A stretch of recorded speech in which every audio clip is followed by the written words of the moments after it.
Hola a todos, un saludo cordial. Soy Eleazar Peña, nuevamente con ustedes, compartiendo este ciclo de videos sobre los efectos laborales del COVID-19, todo lo que está ocasionando esta cuarentena en las relaciones laborales y demás.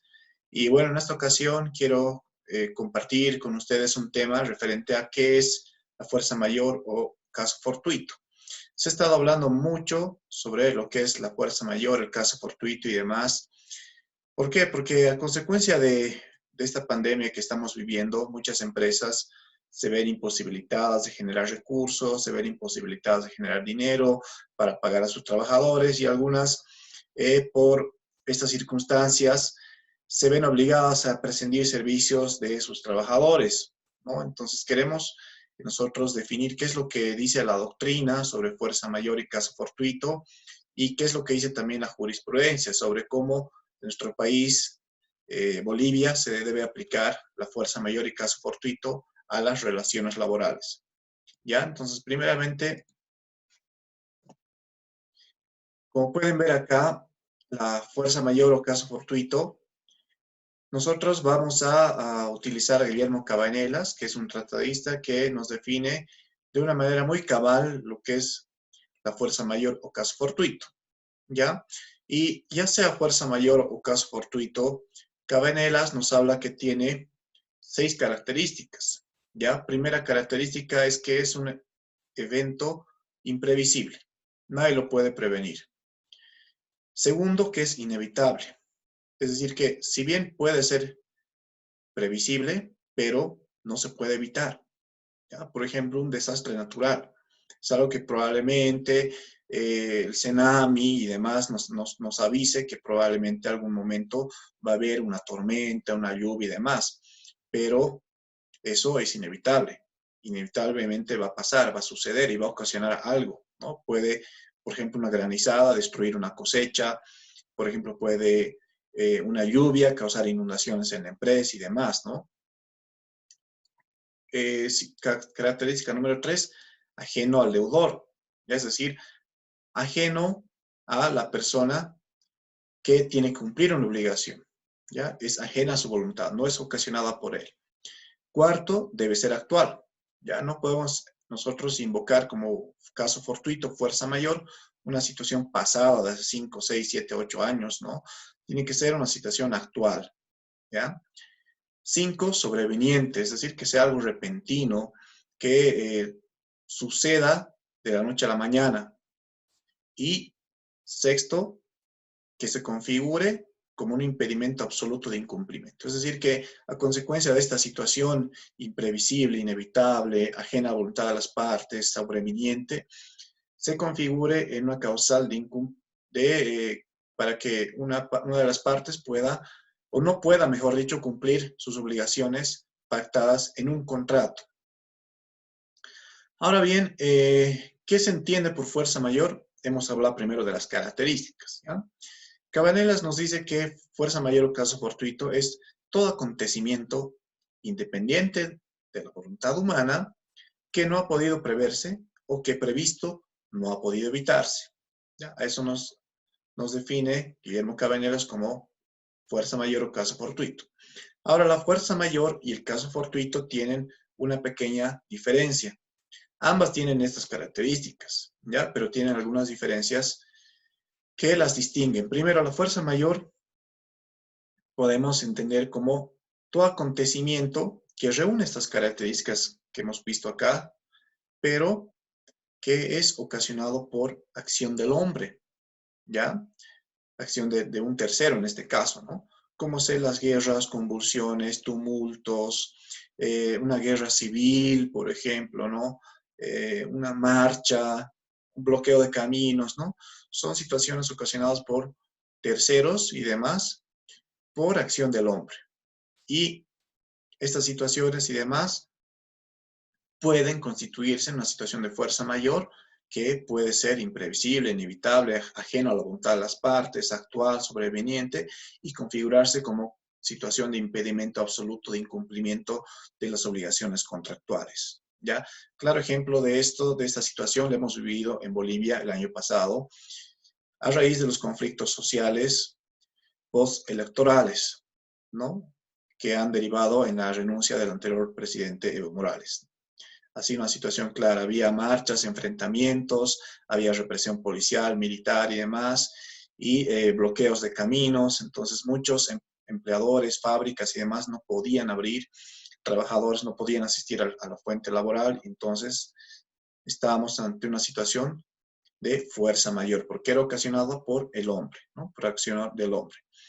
El caso fortuito es parecido, pero son todos los acontecimientos ocasionados por la naturaleza, ¿ya? Entonces, ejemplos, podemos las inundaciones, los incendios, terremotos, granizadas, ¿no?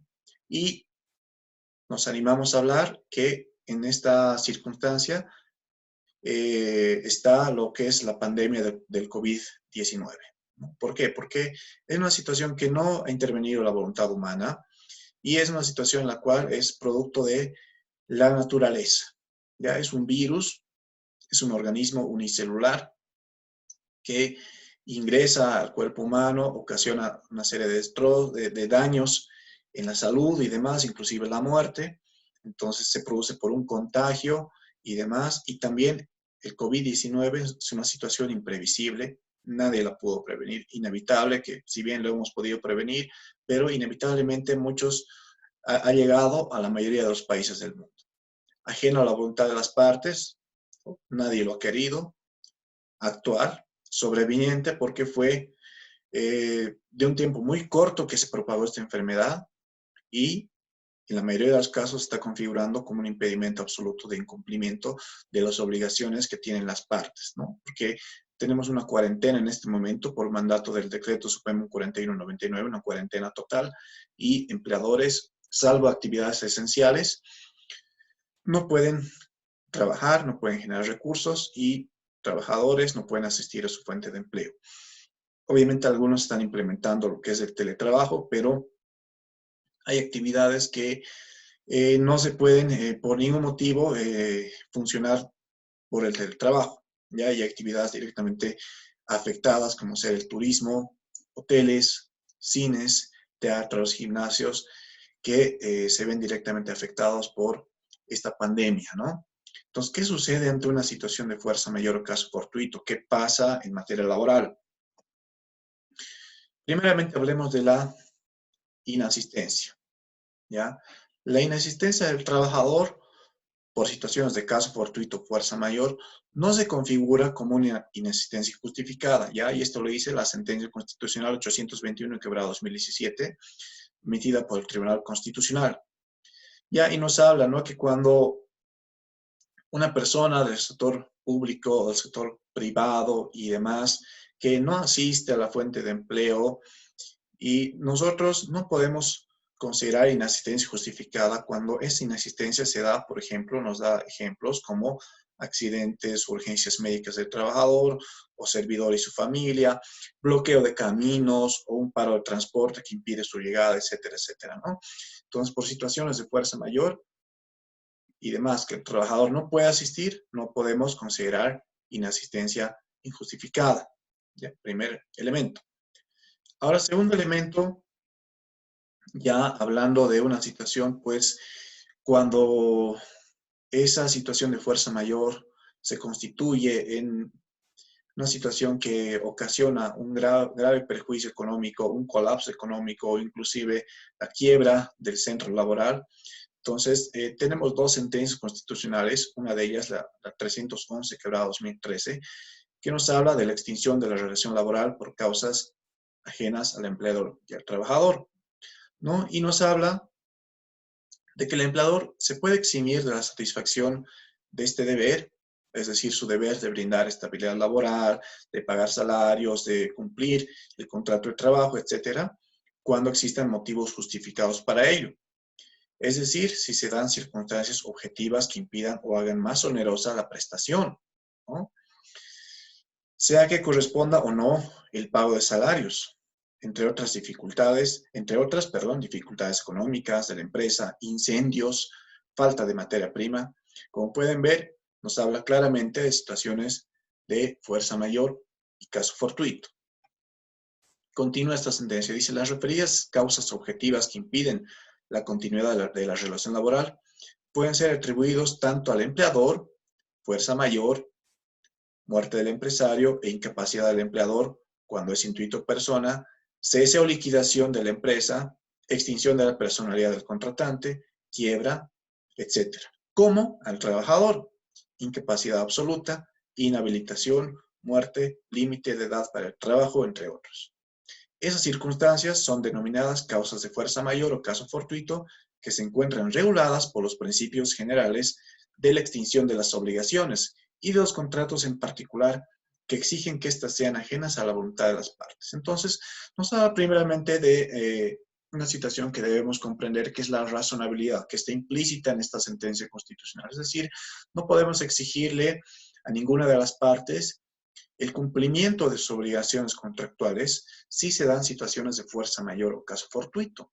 Y nos dan ejemplos, por ejemplo, para el empleador, nos habla la fuerza mayor, la muerte del empresario, la incapacidad del empleador cuando es intuito personae, ceso o liquidación de la empresa, quiebra, liquidación, extinción del personalidad del contratante, y nos habla por parte del trabajador. Tampoco podemos exigirle cumpla con sus obligaciones si, por ejemplo, hay una incapacidad absoluta, inhabilitación, muerte, ¿no? Entonces aquí aplicamos la razonabilidad y hablamos de los principios generales de la extinción de las obligaciones por situaciones ajenas a la voluntad de las partes. Es decir, nadie lo buscó, nadie lo quiso, es algo que pasó y se constituye una causal que impide cumplir mis obligaciones contractuales, ya sea como empleador o como trabajador.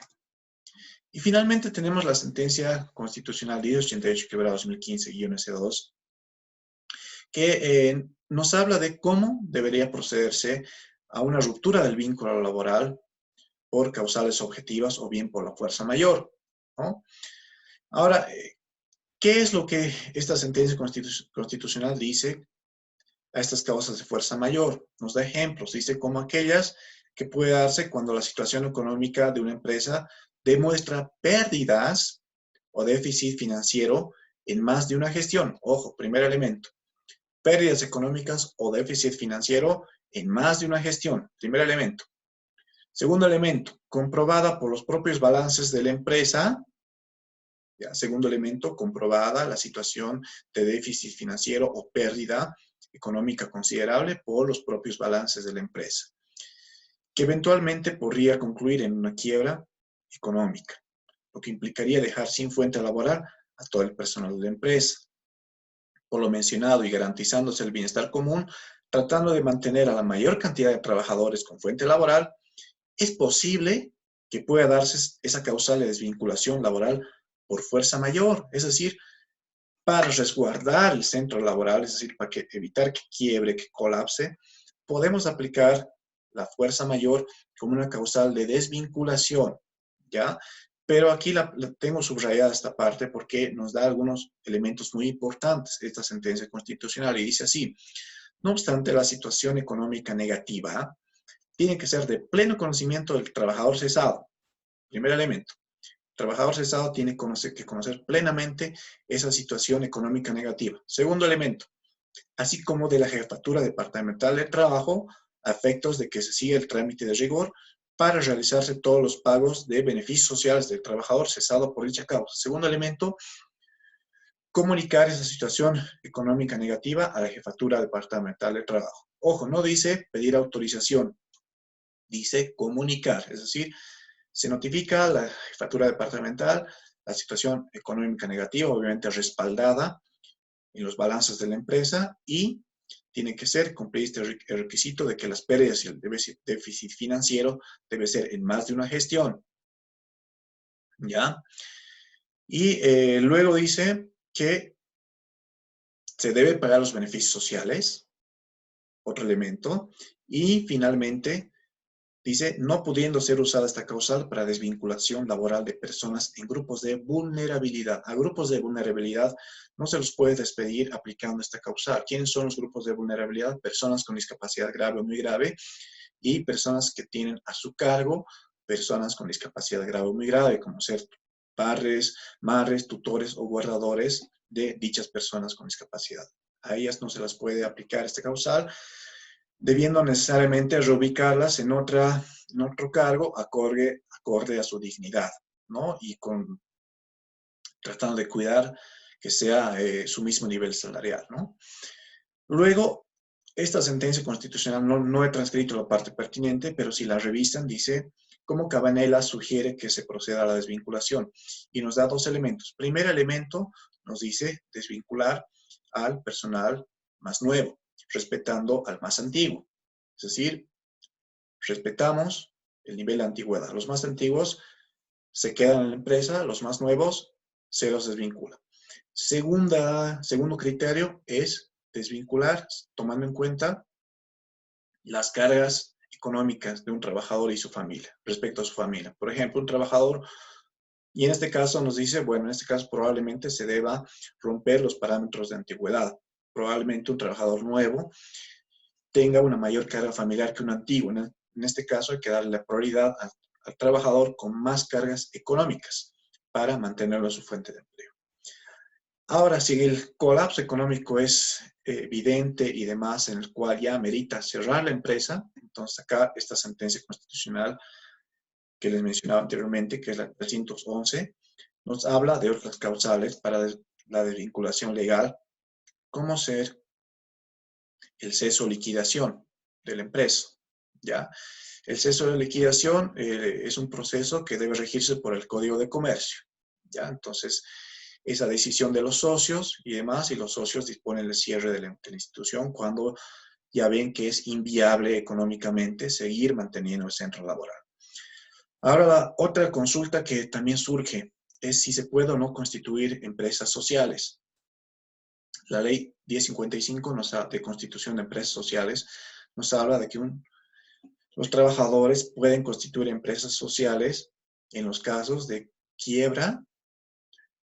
Otro elemento nos da cuando hay abandono del empleador, es decir, cuando el empleador huye del país de forma repentina y demás, y en estas situaciones puede constituir una empresa social. Ahora la pregunta es, dada la coyuntura económica y demás, ¿será factible, será viable constituir una empresa social en un centro laboral que está al borde de la quiebra? Es la primera pregunta que los trabajadores deben hacerse, ¿no? Ahora, en un caso de abandono injustificado, probablemente sí, ¿no? Probablemente eso los trabajadores tendrán que analizar, pero no se está dando esa circunstancia.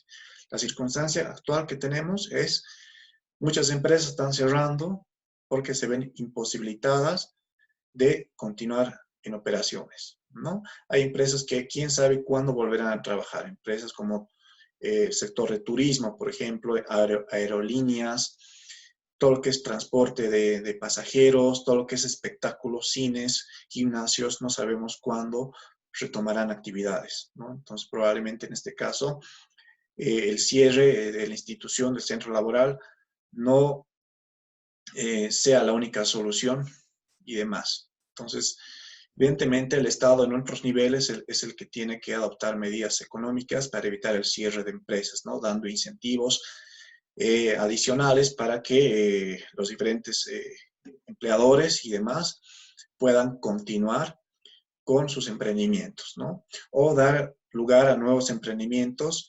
diversificados en sectores que efectivamente puedan seguir trabajando. ¿Ya? Entonces, con eso hemos dado fin a este ciclo. Bueno, no al ciclo, mejor dicho, a este tema referente a la fuerza mayor o caso fortuito. Entonces, les animamos a seguirnos en las redes sociales, suscríbanse al canal de YouTube y compartan este video para que más personas puedan acceder a esta publicación. Entonces, sin más que decir, yo me despido. Hasta otra oportunidad. Hasta luego.